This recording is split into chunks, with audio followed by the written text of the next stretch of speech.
Billete Cohete.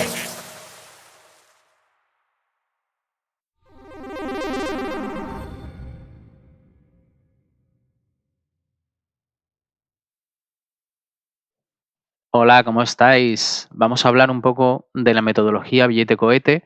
Os vamos a contar cómo funciona nuestra incubadora y sobre todo, qué es lo que vais a aprender con este temario, con la metodología Billete Cohete y con el temario de la incubadora. En primer lugar, me gustaría contaros de dónde provienen estos materiales, ¿no? Y este esfuerzo de crear un temario. La primera fuente de conocimiento es nuestra propia experiencia, cuando nos propusimos emprender en desarrollo de videojuegos. No teníamos ningún referente, ninguna guía, no teníamos inversores ni préstamos bancarios, no teníamos nada, simplemente teníamos nuestra fuerza de trabajo, nuestra buena voluntad y teníamos mucha voluntad, eso sí, porque vinieron 15 años de dificultades, de prueba y error, y nos hubiera encantado contar con un material como este en el que se explicara todo lo que necesitas saber para, bueno, cómo hacer videojuegos y sacarles dinero y montar una empresa sostenible de ello, ¿no? Así que la principal fuente de contenidos para este curso y para este temario es la experiencia de emprendimiento de The Game Kitchen y, por qué no decirlo, lo mal que lo hemos pasado en los primeros años, ¿no? de esa experiencia. También proviene del desafío personal mío, en el que me encuentro en 2016 con la necesidad de convertirme en productor. Yo había sido programador hasta ese momento, había centrado todos mis esfuerzos en estudiar muy bien la parte técnica de programación, arquitectura de software, todas esas cosas. Y algo tenía adelantado de lo que es gestión de proyectos, Scrum Manager y Scrum Master y todo eso. Pero la realidad es que de gestionar una empresa y de producción no sabía mucho, la verdad. Así que tuve que aprender y tuve que aprender a marchas forzadas y para ayer, porque si no, todo lo que habíamos construido hasta ese momento, especialmente lo que habíamos logrado con The Last Door, lo íbamos a perder. Así que di el paso de dejar de programar para poder tener todo el tiempo del mundo para estudiar y aprender cómo ser un buen CEO y un buen productor. Y ahí empecé a recopilar materiales, ¿no? La gran mayoría de los materiales que he traído aquí en este temario. Por otro lado, hay una fuente de inspiración y bueno, muchos de los conceptos brutales que se exponen en esta metodología, en este temario, provienen de Gabriel Dal Santo, mi compañero de Gabriel, que tiene un curso maravilloso que se llama Finish Good Games That Sell, que podéis encontrar online. Y Gabriel fue la primera persona que yo conozca que sintió la necesidad de coger todos esos conocimientos de negocio y producción y ponerlo en un solo sitio. También me sirvió a mí de inspiración pues, para hacer lo mismo, más centrado, yo lo he hecho desde la perspectiva de la industria española, que creo que tiene unas necesidades concretas que son necesarios abordar como tales. Y bueno, siempre ha sido una inspiración muy potente para mí. También, evidentemente, en todos estos años de estudio a nivel personal, pues yo he ido recopilando pues bibliografía y materiales de muchas fuentes y he hecho un esfuerzo por traer todo lo que he visto que podría ser interesante que conozca un productor o CEO de un estudio de videojuegos, pues lo he ido recopilando y, y lo he puesto todo junto en un solo sitio para comodidad de todos vosotros, ¿no? Hablemos de la escalera de la sostenibilidad. La escalera de la sostenibilidad es la estrategia que debieron contarte. Estamos acostumbrados a ver desarrolladores indies que lo petan y son nuestra mayor inspiración, pero muy pocas veces nos preguntamos cómo han llegado a tener esos desarrolladores todos los ingredientes y todos los recursos que necesitaron para petarlo. ¿Y qué ha pasado con todo lo que hicieron antes? ¿Y qué ha pasado con todos esos estudios que no lo han petado? Todas esas preguntas nos llevan a pensar que tiene que existir una estrategia mejor que perseguir el éxito con una mano ganadora en tu primer desarrollo, ¿no? Y esa escalera, esa estrategia El eje central, el concepto central de la estrategia se llama la escalera de la sostenibilidad.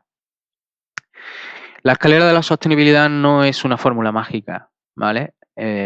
No os quiero vender la moto, esto es una pecha de currar y no solo es un montón de curro, sino que además tiene que ser un montón de curro inteligente y en la dirección correcta. Pero no es una fórmula mágica que os vaya a hacer ricos de un día para otro, ni de lejos. Parezco un vendemotos de YouTube, pero es así, ¿vale? No es una estrategia que os prometa nada, solo es una estrategia que lo único que os promete es que siguiéndola vais a ir reduciendo cada vez más las probabilidades de tener el fracaso que suelen tener 9 de cada 10 estudios cuando intentan emprender. La clave del asunto es ponerse un objetivo a largo plazo, ¿vale? Pensar que vuestro objetivo de tener un gran título indie de éxito no es para conseguirlo con el primer proyecto, sino que es un objetivo a largo plazo y es un objetivo que vais a conseguir a través de la realización de varios proyectos, ¿vale? Por eso el concepto de escalera. Al mismo tiempo, tenemos que cambiar un poco el chip, ¿vale? Y no centrarnos tanto en desarrollar el juego, que evidentemente sí, es muy importante desarrollar, empezar y terminar los juegos y llevarlos hasta el mercado, pero hay que hacerlo en un contexto. Y ese contexto tiene que ser el de estoy creando un estudio sostenible. Cuando pensamos en esos términos empezamos a pensar de, bueno, ¿y este proyecto en concreto qué beneficio estratégico en el big picture de mi estrategia de conseguir un estudio sostenible? Este proyecto concretamente, ¿qué tipo de paso es en esa estrategia, ¿no? Y por último, la clave de tener un éxito no es otra que esta. Para tener un indie, de un título indie que venda 1 millón de copias y que os haga ricos, pues el secreto es haber sobrevivido con tu estudio el tiempo suficiente con otros proyectos para acumular todos los recursos y toda la experiencia que necesitas para crear ese título de éxito. Vamos a quitarnos la venda de los ojos. Es prácticamente imposible tener un título de éxito en tu primer intento. Hay que tener muchas cosas muy bien consolidadas en tu estudio para poder tener un título de éxito. La clave es cómo sobrevivir sin pasar hambre, cómo pasar por esos primeros años en los que me voy convirtiendo en un senior, en los que voy consiguiendo facilidades para financiar, facilidades para contratar, todo eso, todos esos recursos y toda esa experiencia la tenéis que conseguir. Y la clave es conseguirla de una manera digna y sin pasar hambre y tardando lo mínimo posible. Es imposible tener un gran título de éxito si no tenemos el conocimiento y la capacidad para desarrollarlo. Si no hemos creado una audiencia y unos fans que sepan de nuestra existencia y que estén esperando que saquemos ese título. Si no tenemos los recursos económicos y de otro tipo para llevarlo a cabo, y si no tenemos la reputación y los contactos dentro de la industria, pues para conseguir un buen publisher, para conseguir el desarrollador que necesito, para reputación y contactos, recursos, una audiencia, gente que esté esperando tu siguiente producto y conocimientos de desarrollo y capacidad de desarrollo. Si no tenemos esos 4 ingredientes, es absurdo pensar que vais a hacer un juego y lo va a petar, ¿vale? Imagina que te levantas un día por la mañana y dices, vale, mi sueño es escalar el Everest. Se me ha metido entre cejas y dice, voy a escalar el Everest. Sería buena idea irse del tirón a escalar el Everest, cogerte los vuelos para Tíbet y del tirón escalar el Everest, ¿no? Digo, bueno, no estoy en buena forma física, no tengo mucho aguante, pero yo voy a mi ritmo, voy poquito a poco y si tardo un año, pues tardo un año, pero yo escalo el Everest. Pues, hijo, lo más probable es que mueras por el camino, vas a morir congelado porque ese planteamiento, esa estrategia no tiene ni pies ni cabeza. Cuando hablamos de una meta tan grande y tan épica como escalar el Everest, es equiparable a tener una meta épica, igualmente épica, de tener un juego indie de éxito, tener un gran éxito en el mercado de los juegos indies, es igualmente una meta épica. ¿Qué os quiero decir con esto? ¿Que no os planteéis esa meta? Por supuesto que no. Ni yo ni nadie puede decir que no soñéis con grandeza. Si esa es vuestra meta, tenéis que ir a por ella. Lo que yo os quiero comunicar es que si uno quiere escalar el Everest y se quiere proponer esa meta, tiene que planteárselo como una meta a largo plazo y tiene que pensar en desarrollar una trayectoria de pequeñas victorias en la que cada una de ellas te deja más cerca de tu meta, ¿vale? Yo quiero escalar el Everest, vale, pues mañana me apunto a un gimnasio. Y después, a los 3 meses, empiezo a ir a un rocódromo y empiezo a hacer escalada. Y a finales de año voy a estar escalando una pared en Cuenca. Y después me voy al Teide. Y vas poquito a poco subiendo el listón hasta que algún día llegarás a escalar el Everest, ¿vale? Así es como se consiguen las grandes metas, yendo poco a poco, con una trayectoria de pequeñas victorias. Si vas a escalar el Everest en tu primer intento, lo más probable es que mueras congelado por el camino. Hablemos del concepto de escalera. ¿Cómo funciona una escalera? Pues las escaleras nos ayudan a pasar de una planta a otra, salvando una gran distancia, dividiendo esa distancia en pequeños incrementos, que son los escalones, ¿no? Cada escalón tiene que ser fácil de salvar, solo con un pasito, ¿no? Y con un poquito de inercia, casi sin esfuerzo, subimos un escalón. Si el escalón es muy alto, ya no es un escalón, ya se convierte en una barrera o en una pared en sí misma. Entonces, los proyectos para construir una escalera que nos lleve al éxito, hay que pensar en proyectos que sean de tamaño escalón. Cada uno de ellos, cada proyecto tiene que ser muy asequible en sí mismo una vez que estamos en el escalón anterior, ¿no? Esa es la clave. Cuando subes un escalón, el siguiente escalón de repente es mucho más fácil de salvar que antes, ¿no? Esa es la clave. Cada vez que terminas un proyecto, es mucho más fácil afrontar, te dejas preparado, tienes la inercia y la altura que necesitas para afrontar el siguiente escalón. Y con los proyectos pasa lo mismo. Cada uno de estos proyectos que vayamos haciendo, aunque en sí mismos sean muy pequeños, nos van a aportar unos conocimientos y un incremento en nuestros recursos que hace que abordar el siguiente proyecto sea más sencillo, más abarcable. Al mismo tiempo, cada vez que terminemos uno de estos proyectos, vamos a encontrarnos con que la reducción del alcance y la facilidad para abordar el siguiente proyecto reduce la probabilidad de que la caguemos en ese siguiente proyecto. Ese siguiente proyecto se enfrentará al mismo mercado, pero nosotros como desarrolladores tendremos más experiencia y como tal tomaremos buenas decisiones por nuestra experiencia y por nuestros conocimientos. No dependeremos tanto de la suerte como en un principio, ¿no? Con los primeros proyectos.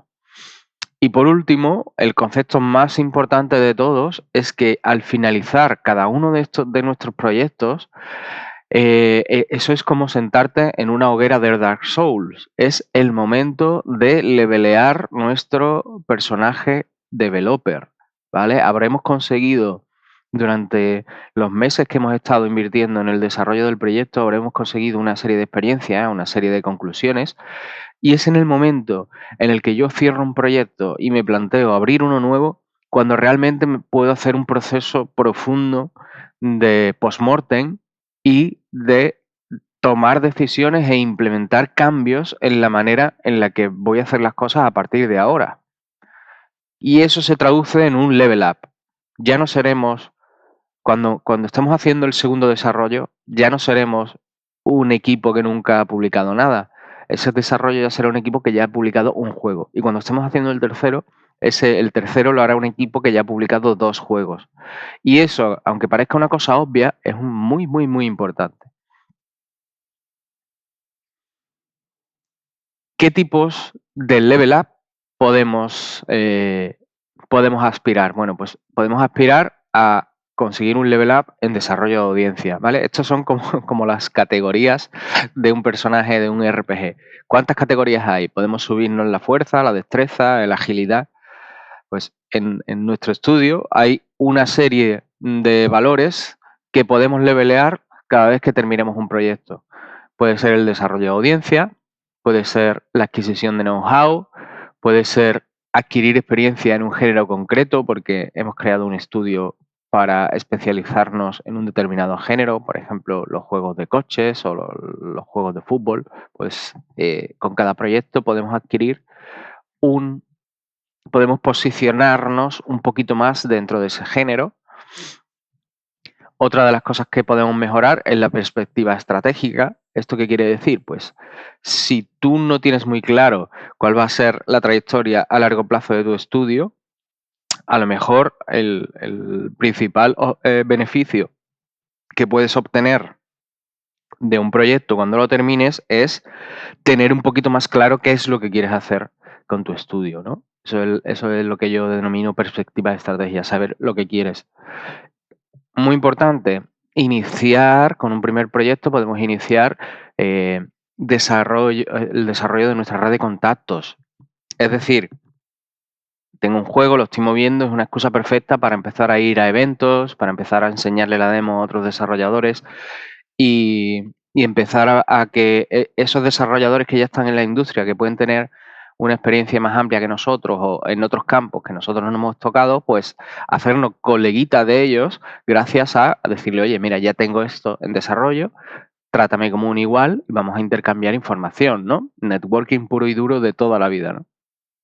Es muy importante tener buenos contactos en la industria y desarrollar esa red puede ser una buena excusa para un proyecto. Por otro lado, también puede serlo desarrollar una determinada tecnología o innovación. Imaginaros que vosotros queréis trabajar, yo qué sé, arte con fotogrametría o voxeles o cualquier cosa que sea diferente, digamos, al típico juego hecho con Unity, pues cada uno de los proyectos que te plantees, pues puede ser un primer pasito para desarrollar esa tecnología. Lo mismo que hablábamos antes con la experiencia en un género concreto, también puede ser la experiencia con una determinada tecnología o el desarrollo de una determinada tecnología que vaya a más con el tiempo, ¿no?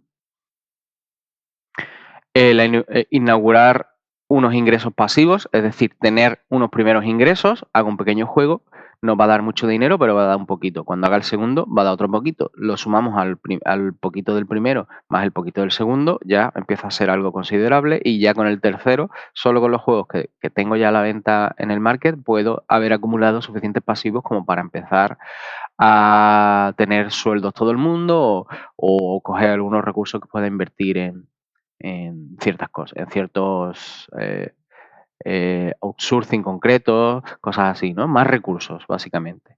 Y por último, credibilidad y confianza. Esto es muy importante porque puede que vuestra estrategia para emprender, para crear la empresa, necesite de credibilidad y confianza. Si vais a buscar inversores, esos inversores tienen que confiar en que sois capaces de desarrollar los juegos que estáis prometiendo. Esto es importante porque muchas veces observamos que los desarrolladores cuando lanzan la red en busca de inversores prometen que, bueno, que van a ser capaces de hacer un juego de tal tipo y que ese juego va a ser capaz de vender, ¿no? Y a veces esa promesa está un poco sobrevalorada. La propia inexperiencia de los desarrolladores hace que desconozcan lo duro que puede llegar a ser conseguir esos objetivos y al final tú le estás intentando vender esa moto, ¿vale? Que a lo mejor ni siquiera tú mismo te estás creyendo a unos inversores. Y los inversores, pues algunos, si saben de videojuegos, pues es probable que sepan que lo que les estás proponiendo es más difícil de lo que tú crees y puede que duden un poco de tu capacidad para conseguir esos objetivos, ¿no? Así que al haber hecho 1, 2 o 3 juegos pequeños te va a dar credibilidad y te va a dar confianza para un inversor para un banco a la hora de pedir un crédito, para un publisher a la hora de demostrar que eres capaz de terminar los milestones en fechas, ¿vale? La credibilidad y la confianza puede llegar a ser muy importante para el desarrollo de negocio y el establecer bueno, pues contratos con todo este tipo de actores. Aquí tenemos una cosa que me hizo mucha ilusión porque yo he hablado ya de estos temas en muchas charlas y en muchos sitios, ¿no? Y siempre la gente ya empieza a recordarme como el pesado ese que dice siempre lo de cada vez que terminas un proyecto subes de nivel, ¿no? Y aquí vemos a Ángel Beltrán, que es un desarrollador que participó en el equipo de Talpa Games, que son los creadores de Mail Mole, un juego muy divertido. Cómo reconoce, ¿no? Después de haber terminado el juego y puesto en el mercado, ahí se acordó de mencionarme en Twitter y decir, oye, qué verdad tenías cuando decía que eso de terminar un juego era como subir de nivel. Es cierto, ¿vale? Aquí tenéis un testimonio, si no lo creéis que estoy exagerando con la metáfora es más verdad que ojú, es cierto totalmente y valga aquí la palabra de Ángel para soportar mi discurso. Muy bien. ¿Qué tipo de escalones nos gustan en Billete Cohete? ¿Qué tipo de juego os propongo que hagáis cuando vayáis a seguir la metodología, cuando vayáis a desarrollar un juego siendo juniors? Pues se trata de abarcar 3 pilares muy importantes. A veces, cuando los juniors emprenden, piensan en términos de, oye, ¿qué juego se me ocurre que puede estar interesante desarrollar? Piensan sobre todo en términos de game design y dice, yo como soy gamer y tengo un criterio y unos gustos como jugador y he estudiado game design, pues pienso en este título que puede estar muy chulo, puede quedar muy chulo cuando lo desarrolle. Y eso está bien, pero eso no debe ser el motor del proyecto. Eso viene luego. El motor del proyecto deben ser estos 3 pilares. El primero de ellos es el más importante en esta etapa. Si estamos hablando de que este va a ser vuestro primer desarrollo como estudio, porque tenéis poca experiencia y la mayoría del equipo nunca ha terminado un juego y nunca ha publicado un juego y por lo tanto son juniors, lo más importante que tenéis que conseguir es una idea de juego que sea terminable para vosotros con vuestros skills y con vuestros recursos, que son pocos en ambos casos, ¿vale? Entonces, teniendo tan poquitos skills, entiéndame, seguramente sabréis hacer muchas cosas, pero realmente nunca no lo habéis hecho, ¿no? Quizás las sepáis académicamente, pero os falte la experiencia de ponerlo en práctica. Entonces, y también os va a faltar, lógicamente, recursos, ¿no? Porque estaréis empezando y no tendréis, a lo mejor, bueno, pues fondos, no tendréis una inversión potente detrás, vais a tener un poco escasez de esas 2 cosas. Pues tenéis que buscar un proyecto que podáis realizar, que podáis no solo terminar, sino también pulir. Ojo con esto, ¿vale? El juego no solo hay que terminarlo, no solo hay que implementar todas las features que hacen falta, sino que hay que implementarla y reimplementarla y reimplementarla y reimplementarla hasta que quede pulida y se sienta de puta madre, ¿vale? Porque eso es lo que necesita el mercado, eso es lo que quiere el mercado. El mercado rechaza todos los juegos que no estén debidamente pulidos. Por lo tanto, no penséis en términos de qué es lo mínimo, cuántas horas necesito para implementar una feature en el juego, sino cuántas horas me va a hacer falta repetir y afinar la implementación hasta que quede como tiene que quedar, ¿no? Hasta que se le añada todo el juiciness ese que hace que el juego se sienta guay. Siguiente tema, mucho valor. Muchas veces pensamos en este gameplay va a estar chulo, pero esa forma de pensar no vale. La forma de pensar qué necesitamos para realmente reducir las posibilidades de que el juego sea ignorado completamente cuando salga al mercado, ¿vale? Lo cual es lo que yo llamo como, bueno, un fracaso, por así decirlo, ¿no? Las probabilidades de que el proyecto fracase y no venda bien. ¿Cómo reducimos esa probabilidad? Pues la reducimos pensando en términos de voy a estudiar un público voy a encontrar un grupo de gente que demande un tipo de juego y por algún motivo no se le esté dando. Esa es la clave. Encontrar el grupo de gente que busca algo y ese algo no se le esté dando. Y ese algo es el que tú le vas a dar, ¿vale? Y una vez que tengas claro cuál es el algo que le vas a dar y a quién se lo vas a dar, entonces es cuando te pones el sombrero de game designer y dices, vale, ¿cuántos juegos puedo desarrollar que entreguen este valor que la gente está pidiendo? ¿Cómo voy a desarrollarlo? ¿Cuáles van a ser las mecánicas exactas que me van a permitir entregar este valor? Y una vez que tengas eso pensado, bueno, pues te acuerdas del primer punto y dices, vale, de todas estas maneras que tengo de implementar, ¿cuáles son las más baratas y las que me va a complicar menos el desarrollo, ¿no? Las que dan lugar a un alcance más cometido. Y así vas balanceando esos dos aspectos y te aseguras de que, bueno, vas a hacer algo que sea barato de producir y por lo tanto te vas a poder permitir pulir en un tiempo razonable, y por otro lado te aseguras de que eso que estás creando va a haber alguien con una excusa muy buena para comprarlo cuando salga, ¿no? Y luego, por último, el tercer concepto, evidentemente, también es súper importante. Tiene que ser vendible. ¿Qué significa que sea vendible? Como no vas a tener un gran presupuesto de marketing para poner anuncios en las vallas publicitarias del metro de Madrid y cortinillas de audio en Spotify, o sea, esas cosas las pueden hacer algunos de los desarrolladores más potentes que tienen más presupuestos de marketing. Tú no vas a poder hacer eso, tú no vas a poder convencer con mensajes promocionales hasta que la gente le sangre los ojos y se compre tu juego. Eso lo hacen otros. Tú vas a tener que, vas a tener que tener un producto muy deseable, que eso lo vamos a garantizar con lo del mucho valor, ¿vale? Pero luego también durante el game design tienes que tomar una serie de decisiones que tienen que estar alineadas con ese objetivo de mucho valor. ¿Y cómo se hace eso? Pues al final tú lo que quieres es conseguir que el juego, con 5 segundos de gameplay, con un GIF, un pequeño GIF que alguien vea en Twitter, ese GIF incluya el gancho del juego.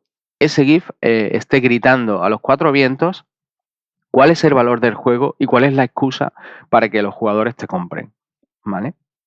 Entonces, ¿por qué elegimos una estética concreta? Pues porque la estética concreta nos vende la idea del intercambio de valor que propones. ¿Por qué elegimos una serie de mecánicas y no otras? Porque esas mecánicas explican el concepto de juego, hacen que el juego sea autoexplicativo, ¿vale? Con un pequeño GIF, con un pequeño tráiler, tú ya sabes cuál es la premisa del juego. Cualquiera que se cruce con tu tráiler, cualquiera que se cruce con un screenshot, cualquiera que se cruce con un GIF en Twitter, en 5 segundos sabe si ese juego es para él, en el caso de que él pertenezca al target, ¿vale? Si no pertenece al target, está bien que nos ignore. Eso es lo que queremos, no pasa nada. Pero si es del grupo del target, en 5 segundos tiene que estar totalmente convencido de que eso es lo que hay y que para adelante, ¿de acuerdo? Hablemos un poquillo más sobre el alcance, el primero de esos 3 puntos. El alcance es algo muy complicado de medir. Nosotros, que tenemos 15 años de experiencia ya en la industria, todavía tenemos problemas para determinar cuántas horas se va a llevar crear un determinado asset o implementar una determinada feature. ¿Por qué? Porque es difícil, es que es muy complicado de medir la complejidad de una sola característica y eso se va acumulando. Cuando lo expandimos al concepto completo del desarrollo, pues al final es que es muy, muy complicado determinar la complejidad total del proyecto. Y normalmente todo el mundo suele subestimar la complejidad del proyecto o sobreestimar la capacidad productiva del equipo, ¿vale? Por ejemplo, hay un concepto muy importante que son los costes ocultos, que es cuando tú examinas el game design de un juego parecido al tuyo que ya esté hecho, pues tú puedes ver, oye, puedes imaginarte, puedes hacer como ingeniería inversa, reconstruir el game design el GDD de ese juego que estás examinando, analizando y ver todas las features que han implementado.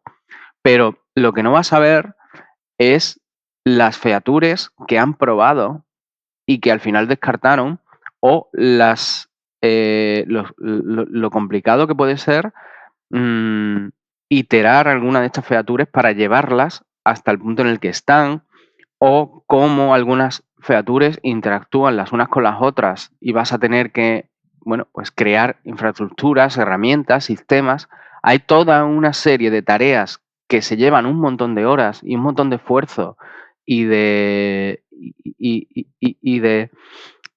alcance del proyecto, que se lo llevan en cosas que no se ven en lo que tú estás jugando.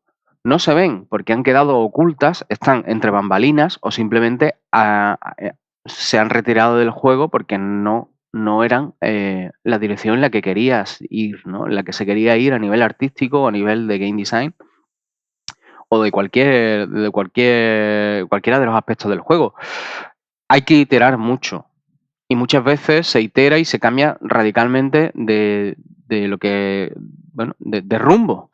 Entonces, cada vez que hay uno de esos cambios de rumbo o se pone una featura encima de otra, se está tapando el alcance, se está tapando horas de desarrollo y esas horas no hay manera de evitarlas.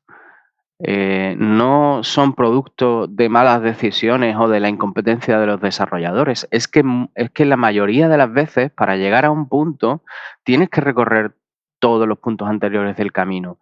Tú puedes ver que yo estoy aquí, pero solo viendo que yo estoy aquí, no ves por todos los puntos anteriores por los que yo he pasado. Y para llegar a cada una de esas etapas intermedias, pues ha costado esfuerzo y ha costado tiempo. Entonces, eso es lo que se denomina costes ocultos. Son muy difíciles de ver y hace que pensemos que los proyectos son menos complejos de lo que en realidad van a ser luego cuando nos pongamos a implementarlos. La capacidad productiva del equipo, pues, pasa igual. Mientras más complicado sea un desarrollo, el coste en tiempo y en esfuerzo de poner eso en pie crece exponencialmente. No es un crecimiento lineal, en plan, esta complejidad necesita este tiempo y el doble es el doble. No, es exponencial. Para hacer un pequeño juego necesito a lo mejor un mes, pero para hacer un juego el doble de grande necesito, en vez de 2 meses, necesito a lo mejor 6 meses. ¿Vale? Es una puñetera locura. Todos los desarrolladores que tengan 3, 4, 5 años en la industria o más, si le preguntáis, os lo van a decir. Los juegos son muy complicados de hacer. Lo que te queda hecho, lo que tú ves cuando juegas, a lo mejor es súper simple, pero llegar hasta ahí es un proceso complicado en todos los casos. Entonces, hay que tener mucho cuidado con el alcance y bueno, pensar de forma conservadora ayuda, ¿vale? Ayuda intentar abarcar poco, por lo menos en los primeros proyectos que hagáis con vuestros estudios. Ser más comedidos. Y luego lo que os mencionaba anteriormente, que no solamente hay que pensar en términos de qué trabajo necesito para llegar a esta feature, sino pensar en que la característica del juego luego va a haber que iterarla un montón. La vais a implementar, vale, habéis tardado más o menos lo que pensabais, pero ahora la vais a jugar y vais a decir, no se siente guay, hay que añadir 2 horas de pulido y luego otras 2 horas de pulido y luego le meto esto y luego le meto esto. Y cuando ya le he metido 300 mini ajustes, entonces cuando se siente guay y realmente has conseguido crear, bueno, pues esa magia, ese arte que hace que los videojuegos molen, ¿vale? Si no tenemos ese pulido, el juego no va a funcionar en el mercado. Es así de claro. No tenemos que pensar en términos de cuánto tiempo necesito para implementar el juego, sino cuánto tiempo necesito para implementarlo y dejarlo hiperpulido. Y ahí es donde se nos va el tiempo. Eso es un agujero brutal de tiempo. Entonces, ¿qué es lo que podemos hacer?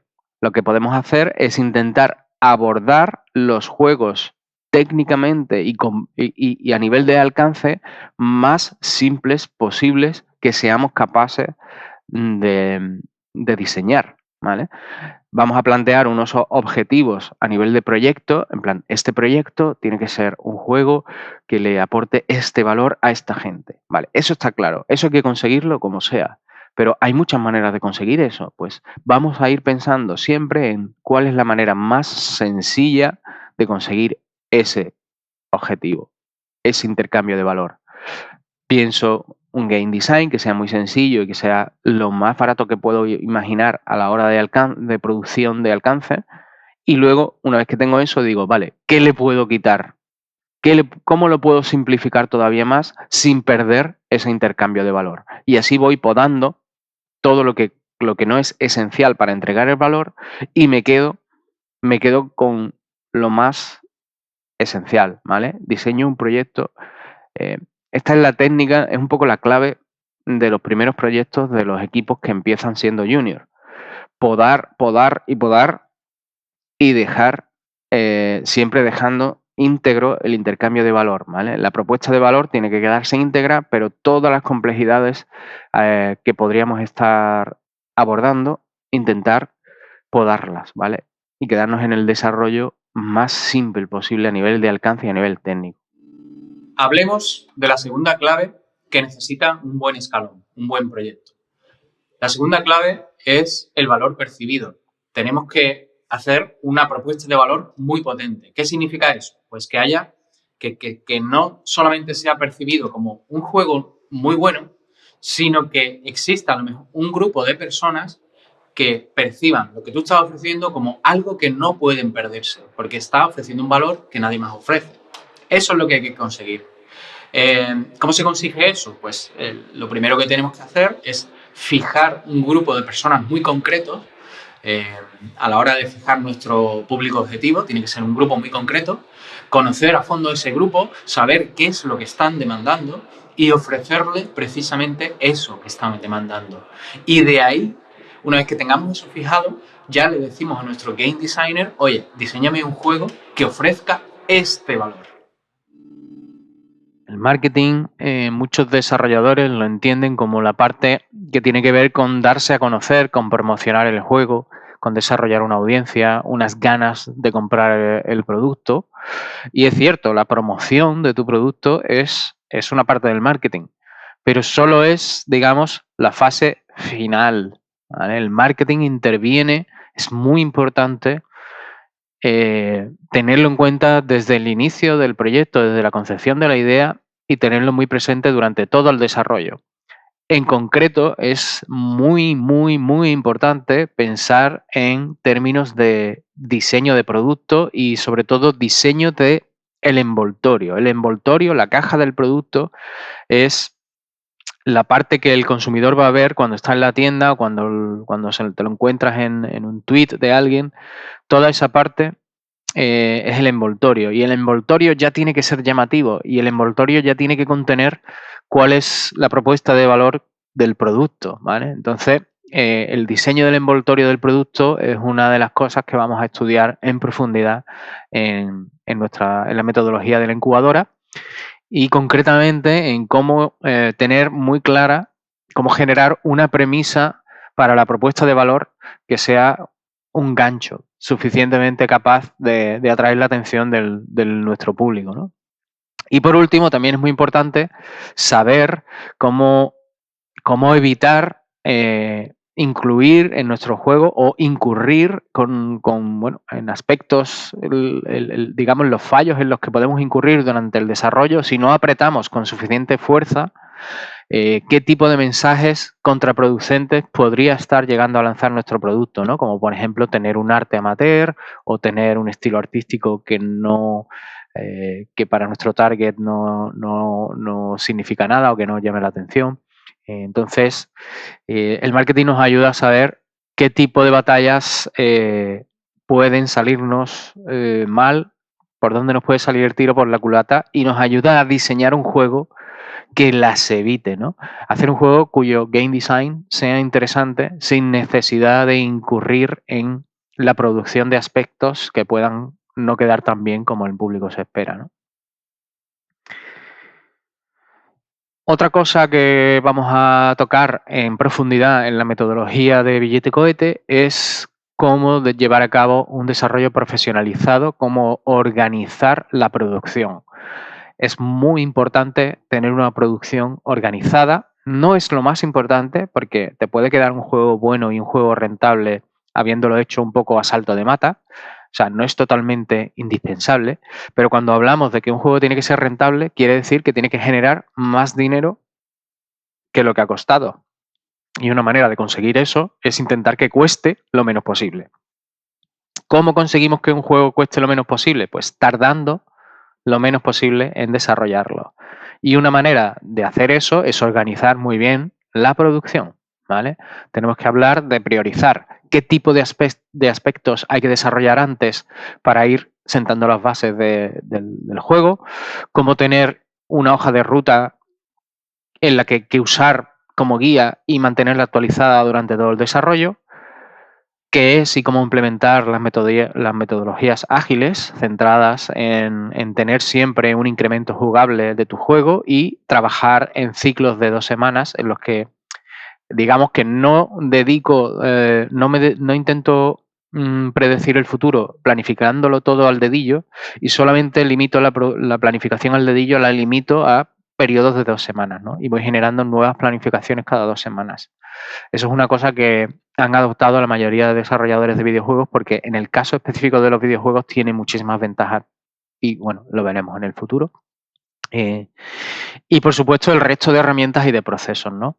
La metodología de la incubadora propone una serie de herramientas que evidentemente siempre estarán saliendo herramientas nuevas y herramientas mejores. Habrá que revisar todo este contenido a menudo, pero con los equipos que vamos a trabajar, con los equipos que vamos a incubar, vamos a tener siempre acceso a la herramienta profesional más adecuada para cada tarea, gracias a la red de colaboradores que hemos trazado, los acuerdos que hemos trazado desde Billete Cohete con estos desarrolladores, con estos proveedores de servicio, ¿no? Para desarrolladores.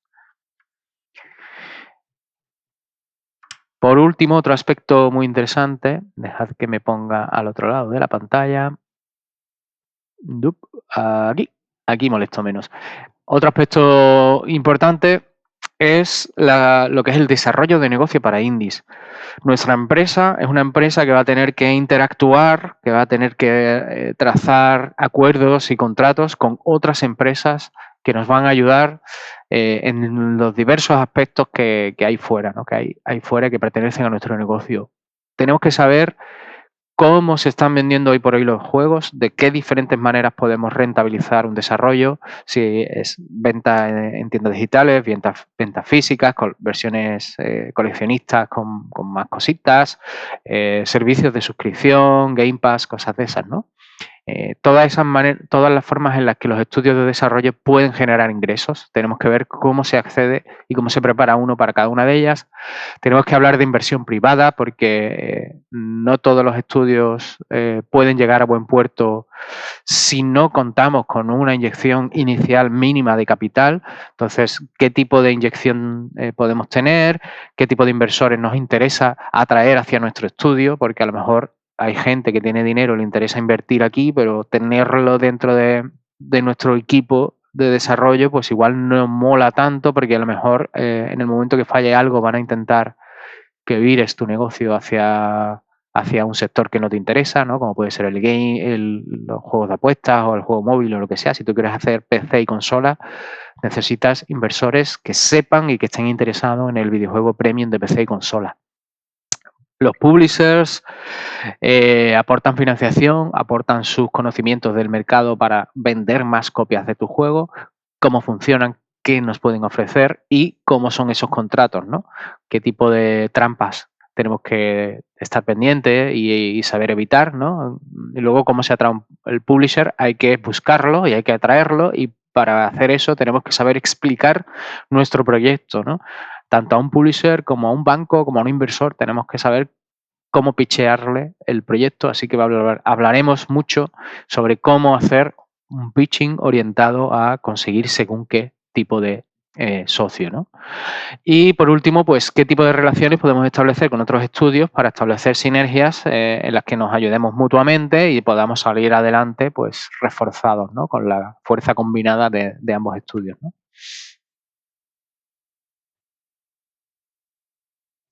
Otra de las cosas interesantes que vamos a ver en la metodología Billete Cohete es cómo llevar a cabo acciones de promoción y de desarrollo de audiencia para nuestro juego. En algunos casos podremos delegar estas acciones en el publisher, si hemos encontrado un publisher y es un poco lo que andábamos buscando y lo que queremos. Pero incluso si no tenemos publisher, hay ciertas acciones de promoción que podemos llevar a cabo. Lo principal ya lo hemos comentado, haber definido muy bien el producto para que, para maximizar el resultado de lo que hagamos, sea mucho, sea poco, obtendrá mejor resultados mientras mejor hayamos definido el producto. Pero bueno, una vez teniendo un producto definido, aún así hay que desarrollar acciones.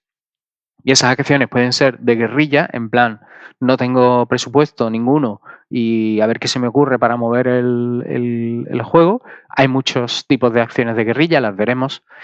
Pero también pueden ser profesionalizadas. Podemos tener un pequeño presupuesto proveniente de los desarrollos anteriores o incluso las técnicas que están utilizando hoy en día los publishers para promover los juegos. Pues vamos a verlas, vamos a ver qué es lo que se hace para mover el juego, qué funciona mejor y bueno, cómo podríamos traer esas técnicas, cómo podríamos adaptarlas a nuestro desarrollo. Y hasta aquí el vídeo. Espero que os haya gustado. Si es así, podéis seguirnos aquí en YouTube, suscribiros al canal y también en Twitter en @devcohete, donde continuaremos el debate sobre estos temas. Por último, estamos a punto de llegar también a Patreon, donde podréis colaborar con nosotros y donde estaremos ampliando estos conocimientos semana a semana para todos aquellos desarrolladores que quieran saber más sobre temas de producción y desarrollo de negocio para PC y consolas. Nos vemos en el próximo vídeo.